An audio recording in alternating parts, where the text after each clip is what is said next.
আসসালামু আলাইকুম এভরিওয়ান, আশা করি সকলেই ভালো আছেন। আজকে আমি তৈরি করব মাছ দিয়ে পেঁপে ঝোল। অনেকেই বলে এটি রোগীর খাবার।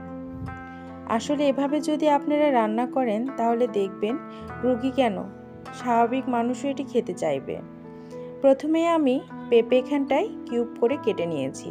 তারপর এটি একটু গরম পানিতে বয়েল হওয়ার জন্য রেখে দিয়েছি।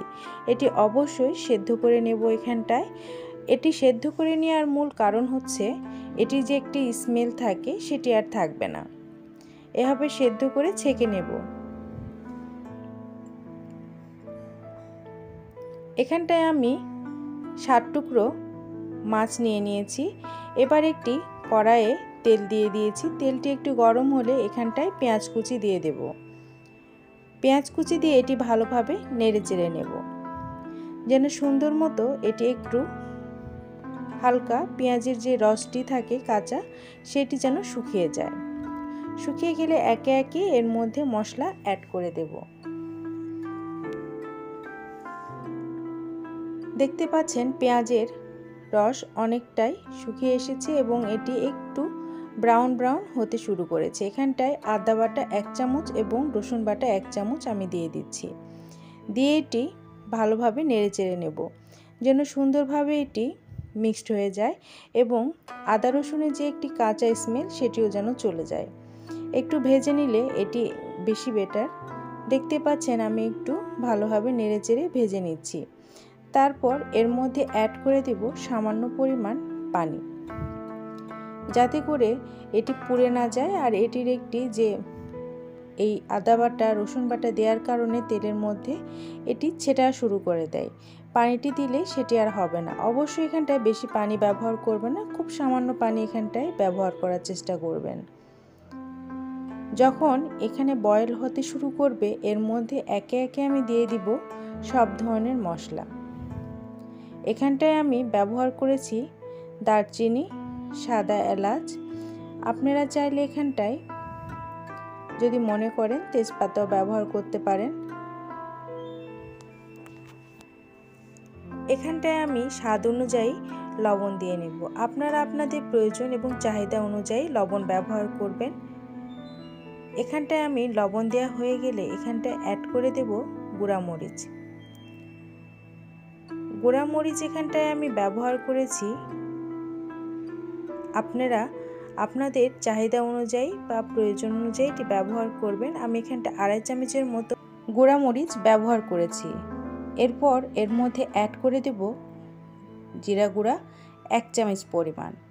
হলুদের গুঁড়ো খুবই সামান্য পরিমাণ এখানটায় ব্যবহার করবেন। আমি খুবই অল্প পরিমাণ এখানটায় হলুদের গুঁড়ো ব্যবহার করেছি। এইবার এটি ভালোভাবে নেড়ে চেড়ে নেব, যেন কোনোভাবেই পুড়ে না যায় সেদিকটা খেয়াল রাখতে হবে। যদি পুড়ে যায় সেক্ষেত্রে এটির পুরো টেস্টই নষ্ট হয়ে যাবে। মশলা পুড়ে গেলে এটির একটা বাজে একটা স্মেল চলে আসবে। এজন্য খুব সাবধান। প্রয়োজন হলে একদম লো হিটে আপনারা এই মশলাটি কষিয়ে নেবেন। মশলাটি একটু ভালোভাবে কষানো হয়ে গেলে এর মধ্যে সামান্য একটু পানি অ্যাড করে দিয়ে এটি ভালোভাবে আবারও কষিয়ে নিতে হবে। যতক্ষণ না এর উপরে তেল উঠে আসছে ততক্ষণ পর্যন্ত এটি ভালোভাবে নেড়েচেড়ে কষিয়ে নেব। আশা করি আমার এই ভিডিওটি আপনাদের অনেক ভালো লেগেছে। যদি ভালো লেগে থাকে তাহলে অবশ্যই আমার চ্যানেলটিকে সাবস্ক্রাইব করতে ভুলবেন না। আর নতুন যদি আপনি হন আমার চ্যানেলে তাহলে তো কথা নেই, অবশ্যই একটা সাবস্ক্রাইব করে দেবেন। ভালোভাবে দেখতে পাচ্ছেন আমার মশলা কষানো হয়ে গিয়েছে, উপরে তেল উঠে এসেছে। এই পর্যায়ে আমি মাছের টুকরোগুলো এর মধ্যে দিয়ে দেব। দিয়ে এবার ভালোভাবে নেড়েচেড়ে এই মাছগুলো কষিয়ে নেব। আর যদি আপনাদের মাছের পিসগুলো আরও বেশি বড় হয়ে থাকে সেক্ষেত্রে আপনারা মাছের পিসগুলো একটু হালকাভাবে ঝাল লবণ হলুদ দিয়ে হালকাভাবে ভেজে নিতে হবে। নিয়ে এটি এর মধ্যে দিয়ে কষিয়ে নিতে হবে। আর আপনারা যদি ভাজা মাছ দিয়ে এভাবে না খেতে চান আমার মতো এভাবে মাছগুলো দিয়ে ভালোভাবে কষিয়ে নেবেন, যেন সুন্দর মতো এটি একটু হলেও সেদ্ধ হয়ে আসে। দেখতে পাচ্ছেন আমি উল্টে পাল্টে মাছগুলো ভালোভাবে কষিয়ে নিচ্ছি। কষানো মোটামুটি হয়ে এলে এর মধ্যে সামান্য পরিমাণ পানি অ্যাড করে মাছটি আবারও ভালোভাবে কষানোর জন্য আমি রেখে দেব। মাছগুলো ঠিক এভাবেই যতক্ষণ না এটি কষিয়ে নেওয়া হচ্ছে ততক্ষণ পর্যন্ত আমি এটি এভাবে রেখে দেব। কষানো হয়ে গেলে মাছটি উঠিয়ে নেব, নিয়ে এর মধ্যে পেঁপে দিয়ে, যে সেদ্ধ পেঁপেটি আমি রেখেছি সেই সেদ্ধ পেঁপেটি দিয়ে কষিয়ে নিয়ে এটি ঢাকনা দিয়ে ঢেকে দেব। দেখতে পাচ্ছেন আমি পেঁপেটি ঢাকনা দিয়ে ঢেকে দিচ্ছি এবং এটি অনেকটা কষানো হয়ে গিয়েছে। এরকম অবস্থাতে কষিয়ে নেওয়া হয়ে গেলে আপনারা এর মধ্যে অ্যাড করে দেবেন মাছের টুকরো। দেখতে পাচ্ছেন আমার পেঁপেটি একদম ফুললি সেদ্ধ হয়ে এসেছে। এবার মাছের টুকরোগুলো দিয়ে আবার ভালোভাবে কষিয়ে নেব।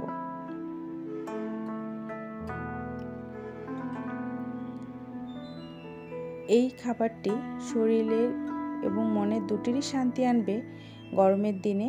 এমনভাবে যদি আপনারা এই রেসিপিটি তৈরি করেন তাহলে তো কোনো কথাই নেই। দেখতেই পাচ্ছেন কতটা কালারফুল এবং কতটা সুস্বাদু তৈরি হচ্ছে।